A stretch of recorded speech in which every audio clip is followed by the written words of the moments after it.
Di sini saya akan menjelaskan tentang hipotesis, populasi, dan sampel. Yang pertama, hipotesis. Menyusun hipotesis. Hipotesis adalah pernyataan tentatif yang merupakan dugaan mengenai apa saja yang sedang kita amati dalam usaha untuk memahami. Yang berikut, asal dan fungsi hipotesis. Hipotesis dapat diturunkan dari teori yang berkaitan dengan masalah yang akan kita teliti.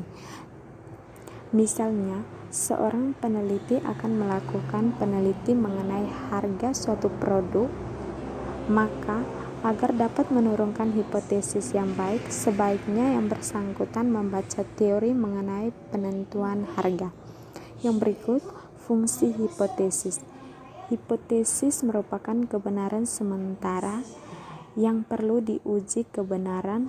Oleh karena itu, hipotesis berfungsi sebagai kemungkinan untuk menguji kebenaran suatu teori. Jika hipotesis sudah diuji dan dibuktikan kebenarannya, maka hipotesis tersebut menjadi suatu teori. Jadi, sebuah hipotesis diturunkan dari suatu teori yang sudah ada, kemudian diuji kebenaran, dan pada akhirnya memuncullah teori baru.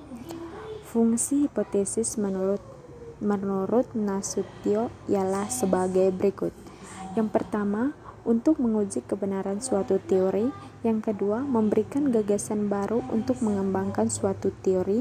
Dan yang ketiga, memperluas pengetahuan peneliti mengenai suatu gejala yang sedang dipelajari.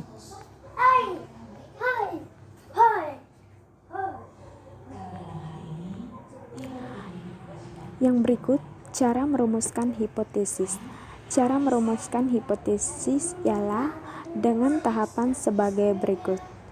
Rumusan hipotesis peneliti, hipotesis operasional, dan hipotesis statistik. Yang berikut, hipotesis peneliti. Hipotesis peneliti ialah hipotesis yang kita buat dan dinyatakan dalam bentuk kalimat. Contoh, ada hubungan antar gaya kepemimpinan dengan kinerja pegawai. Ada hubungan antar promosi dan volume penjual.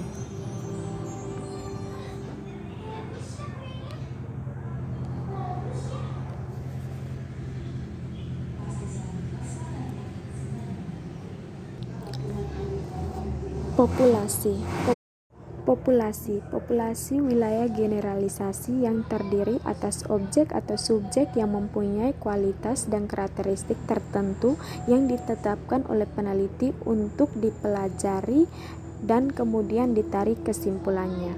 Satu orang pun dapat digunakan sebagai populasi karena satu orang mempunyai berbagai karakteristik, misalnya gaya berbicara, disiplin pribadi, hobi, cara bergaul, kepemimpinannya, dan lain-lain.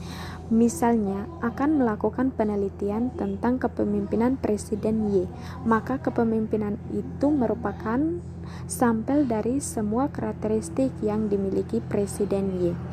Yang kedua, sampel. Sampel bagian dari jumlah dan karakteristik yang dimiliki oleh populasi tersebut. Bila populasi besar dan peneliti tidak mungkin mempelajari semua yang ada pada populasi, misalnya karena keterbatasan dana dan tenaga dan waktu, maka peneliti dapat menggunakan sampel yang diambil dari populasi. Sampel yang diambil dari populasi harus betul-betul mewakili. Yang berikut, teknik sampling.